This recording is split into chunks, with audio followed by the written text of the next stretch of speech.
തേജസ്വി യാദവിനൊപ്പം. അല്ല, തെരഞ്ഞെടുപ്പിന് ഒരു ദിവസം മുൻപായിരുന്നു ഹൈഡ്രജൻ ബോംബ് പൊട്ടിച്ചത്. അതെ, ഈ ബോംബ് പൊട്ടിക്കുന്നതിന് മുമ്പ് അദ്ദേഹം ആദ്യം ചെയ്ത് വോട്ട് ചോരി എന്നുള്ള ഒരു ക്യാമ്പയിനുമായിട്ട് 143 നിയോജക മണ്ഡലങ്ങളിൽ അദ്ദേഹം തേജസ്വിക്കൊപ്പം യാത്ര ചെയ്തു.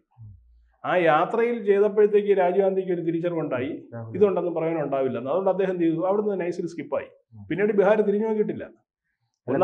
കുളത്തിൽ ചാടാനും പോയി. ഇങ്ങനെയുള്ള പല കോപ്രായങ്ങൾ കാണിച്ചിരുന്നു. കുളത്തിൽ ചാടി മീൻ പിടിച്ചു, അത് ഇങ്ങനെയുള്ള പല പരിപാടികളും ചെയ്തു.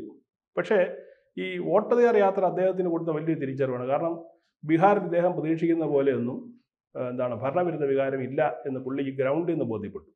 കാരണം ബൈക്കിലും ഇതിലൊക്കെയാണല്ലോ യാത്ര ചെയ്തത്.